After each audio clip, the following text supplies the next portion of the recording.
ನೋಡಿ ಇಲ್ಲಿ ದೊಡ್ಡದಾಗಿ ನಾಮಫಲಕ ಹಾಕೋರೆ ಬಸ್ ನಿಲ್ದಾಣ ಅಂತ. ಎಲ್ಲ ಹೋಗಿ ಹೋಗಿ ಆ ಸುಡು ಬಿಸಿಲಲ್ಲಿ ಅಲ್ಲಿ ನಿಂತ್ಕೊಂಡು ಕಾಯ್ತಾರೆ.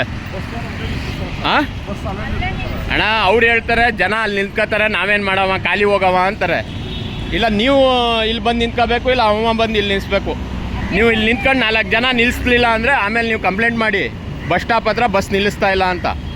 ಯಾರಿಗಾದ್ರೂ ತಲೆ ಸುತ್ತು ಬಂದು ಅಲ್ಲಿ ಬಿದ್ದರೆ BP ಇರುತ್ತೆ, ಶುಗರ್ ಇರುತ್ತೆ. ಎಷ್ಟು ಜನಕ್ಕೆ ಹೇಳಿ ಕಳಿಸ್ದೆ. ಹಾಂ, ನನ್ನ ತಂಗಿಗೆ ಬಸ್ ಹಸ್ಸಕ್ಕೆ ಬಂದಿದೆ ಕಡ್ಕೊಳ್ಳೋಕ್ಕೆ.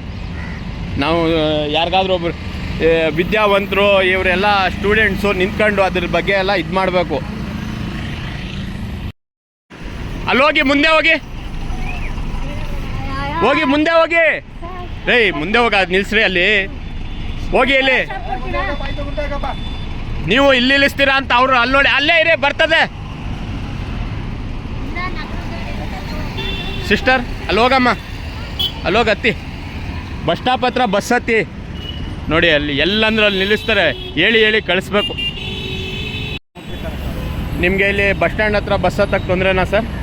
ತೊಂದರೆ ಅಲ್ವಾ? ನೆರಳು ಇದೆ, ಆರಾಮಾಗಿ ವ್ಯವಸ್ಥೆ ಇದೆ. 10 ಜನ ನಿಂತ್ಕೊಂಡ್ರೆ ನೋಡಿ ಇಲ್ಲಿ ವಿದ್ಯಾರ್ಥಿಗಳು ಹಿಂದೆ ಹೊಟ್ಟೋಯ್ತಾರೆ. ಮುಖ ತೋರ್ಸೋಕ್ಕೂ ಇಷ್ಟಪಡ. ಏನ್ರಿ ಇದ್ರಲ್ಲಿ ನಾಚಿಕೆನಾ, ಅವಮಾನನಾ ಇದು? ಅಲ್ಲ, ನೀವೆಲ್ಲ ಮುನ್ನೆಲೆಗೆ ಬಂದು ಒಳ್ಳೆಯದನ್ನು ಸ್ವೀಕಾರ ಮಾಡಲಿಲ್ಲ ಅಂದರೆ ಸಮಾಜ ಹೇಗೆ ಸುಧಾರಣೆ ಆಗುತ್ತೆ? ನಾನು ಕಾಳಜಿ ತಗೊಂಡಿದ್ದು ಏನಕ್ಕೆ ಅಂದರೆ, ಚಿಕ್ಕ ಮಕ್ಕಳು, ವಯಸ್ಸಾದವರು, ಅವ್ರಿಗೆಲ್ಲ ಡಿಹೈಡ್ರೇಷನ್ ಆಗಿ ಬಿಸಿಲಲ್ಲಿ ತಲೆ ಸುತ್ತ ಬಂದು ಬೀಳ್ತಾರೆ. ನೆರಳಲ್ಲಿ ನಿಂತ್ಕೊಳ್ಳಿ ಅಂತ ಸರ್ಕಾರ ಬಸ್ ಸ್ಟ್ಯಾಂಡ್ ಕಟ್ಟಿದೆ, ಬಳಸ್ಕೊಳ್ಳಿ ಅಲ್ವಾ? ನಾನು ಅರ್ಧ ಗಂಟೆ ಹೋದ್ಮೇಲೆ ಎಲ್ಲ ಹಂಗೆ ನಡೆಯೋದು. ಆದರೆ ನೋಡಿ ಹಿಂಗೆ ಮಾಡ್ಬೋದು ಅಂತ ತೋರಿಸ್ತಾ ಇದ್ದೀನಿ. ನೋಡಿ ಅಲ್ಲಿ ಆ ಕಡೆಯಿಂದ ಈ ಕಡೆ, ಈ ಕಡೆಯಿಂದ ಆ ಕಡೆ ಓಡಾಡ್ತಾ ಇದ್ದೀನಿ. ನಾನು ಒಬ್ಬ ಮಾಡಿದರೆ ಬದಲಾವಣೆ ಆಗಲ್ಲ, ತೋರಿಸ್ತಾ ಇದ್ದೀನಿ. ಆ ಪೊಲೀಸವ್ರು ತಪಾಸಣೆ ಮಾಡೋಕ್ಕೆ ಬರ್ತಾರೆ. ಹೆಲ್ಮೆಟ್ ಹಾಕ್ಕೊಳ್ಳಿಲ್ಲ, ಫೈನ್ ಹಾಕೋಕ್ಕೆ. ಬಂದು ವ್ಯವಸ್ಥೆ ಕೊಡಬೇಕು, ಕಳಿಸ್ಬೇಕು ಬಸ್ನ ಇಲ್ಲಿಗೆ. ನೀವು ಅಷ್ಟೇ ಬಂದು ಇಲ್ಲಿ ನಿಂತ್ಕೊಳ್ಳಿ ತಾನೇ. ಬಸ್ ಇಲ್ಲ ನಿಲ್ಲಿಸ್ಬೇಕಾಗಿರೋದು ಬಸ್ ಸ್ಟ್ಯಾಂಡ್ ಹತ್ರನ. ಹೋಗಿ ಅಲ್ಲಿ ಹೋಗಿ ತಿಳ್ಕೊಂಡು ನೀವು ವಿದ್ಯೆ ಕಲಿತು ನಿಮ್ಗೇನು ಸರಿ ತಪ್ಪಿನ ಇದು ಅರಿವಿಲ್ವಾ? ಅಲ್ಲಿ ಹೋಗಿ ಬಸ್ ಸ್ಟಾಪ್ ಹತ್ರ ಬಸ್ ಹತ್ತಿ ಹೋಗಿ.